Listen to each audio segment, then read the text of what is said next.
अब देव पर से उतरी हुई हल्दी नंदिनी को लगेगी। देव, आ जाओ, तुम बैठ जाओ।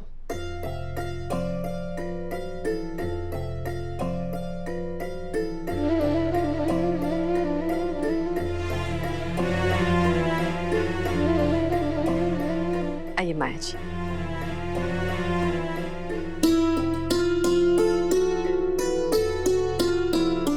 बेटा, ये पूरी जिंदगी का सवाल है, एक बार फिर से सोच लो। मॉम प्लीज रस्में पूरी कीजिए ना, सबकी बेटी इंतजार कर रही है।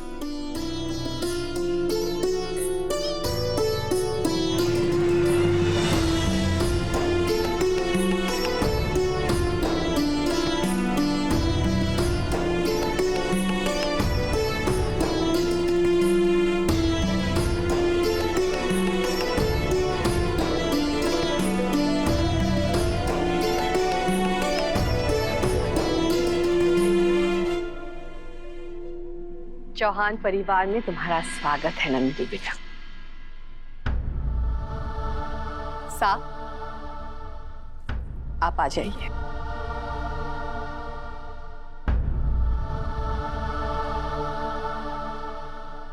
अब तो आपके नाम की झूठी हल्दी भी लग गई।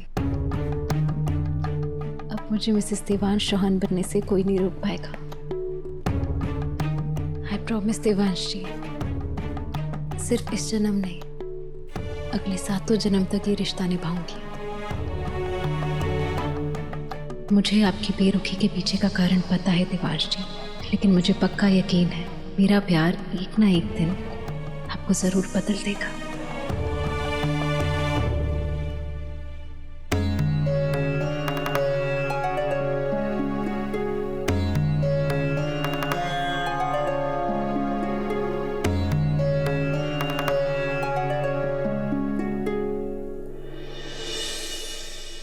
अरे तू पक्का ओबराई है ना?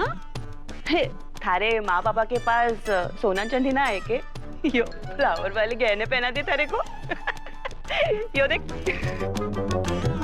अरे जोकिंग, वैसे अच्छी लग रही है। अभी तक शादी हुई नहीं है देव, अपनी हिम्मत बनाए रखना, कोई ना कोई रास्ता जरूर निकल आएगा। हल्दी की रस्म पूरी होते ही तुम उसे ढूंढने निकल जाना। पापा साहब, इस वक्त मुझे बस किसी भी तरह हनुमंत काकू को ढूंढना है। उनके मिलते ही सारी प्रॉब्लम्स खत्म हो जाएंगी। बस बस, अगर अपने बनने को लाड करके हो गया हो तो जरा हम भी लाड कर ले।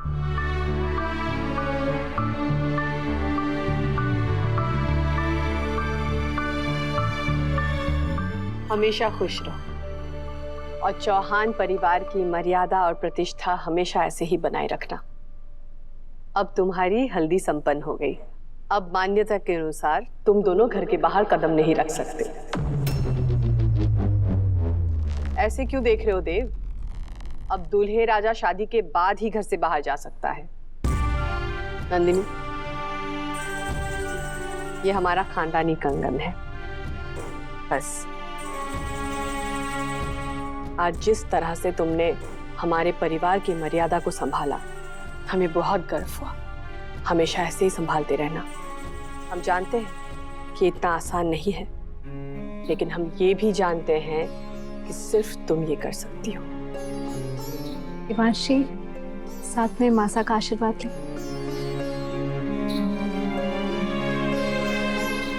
हमेशा खुश रहो।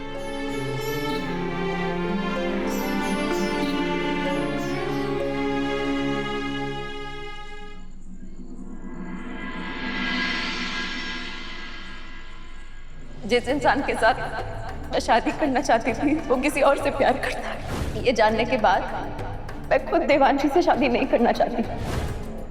एक वादा चाहिए कि तुम दादा और वसु को मिलाने में मेरी हेल्प करोगी। वादा? कभी सपने में भी नहीं सोचा था कि नंदनी भी ऐसे माइंड गेम्स खेल जाएगी।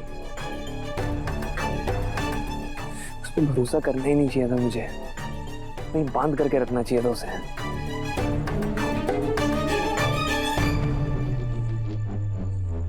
वो माफी अविसर, वो मैं जरा। मौसी आप माफी क्यों मांग रही हैं? ऐसे माफी मांग के तो आप पराया फील करा रही हैं मुझे। बेझिझक बताइए ना, क्या बात है?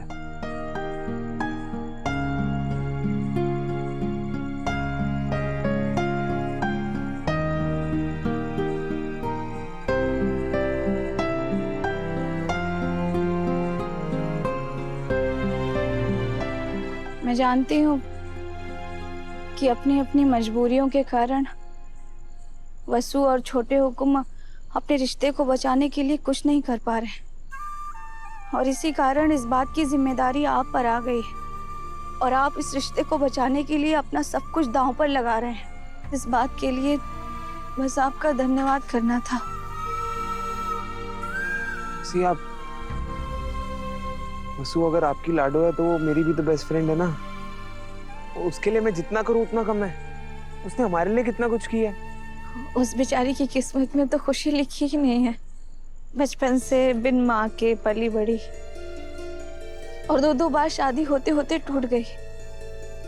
शायद उसे छोटे हुकुम का ही होना था और न जाने कब से उसने छोटे हुकुम को अपना मान लिया था और अकेली सुहागन का धर्म निभा रही थी। और ऐसे में अगर उसकी नजरों के सामने उसका सुहाग किसी और का हो जाएगा तो वो ये बर्दाश्त नहीं कर पाएगी। वो जीते जी मर जाएगी। प्यार और रिश्तों से उसका हमेशा हमेशा के लिए विश्वास उड़ जाएगा। मैं जानती हूँ वो किसी से कुछ कहेगी नहीं और उसके चेहरे से मुस्कुराहट हमेशा के लिए गायब हो जाएगी। काश मैं वसु और छोटे हुकुम के लिए कुछ कर पाती। अभी सर अब बस जल्दी से हनुमान भाई साहब को ढूंढ कर लाइए, तभी आप उन दोनों को एक कर पाएंगे। अब इनका भविष्य आपके हाथों में। मौसी मैं तो कब से खुद को वादा करके बैठा हूँ कि मैं दादा और जादूगर को एक करके रहूंगा, और आप बिल्कुल टेंशन मत लो, वसु को उसका हक मिलेगा।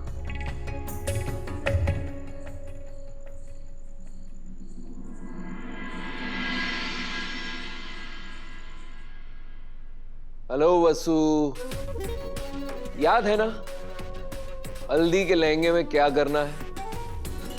अगर जरा भी गड़बड़ हुई तो मुझे ये दोहराने की जरूरत नहीं है कि तुम्हारे बाबोसा के साथ क्या होगा। ओके? अब आएगा मजा।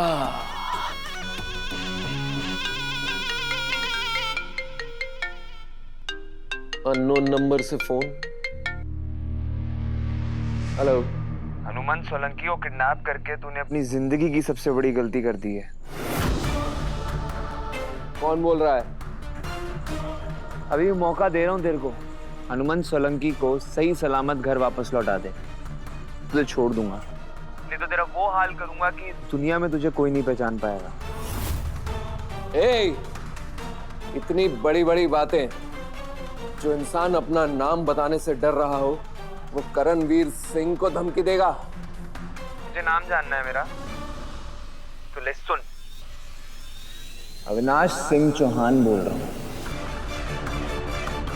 और जब तक मैं जिंदा हूं ना तब तक तू क्या कोई भी मेरी फैमिली का बाल भी बांका नहीं कर सकता है। और मैं अच्छी तरीके से जानता हूँ कि तूने हनुमंत काकू को किडनैप करके रखा हुआ है।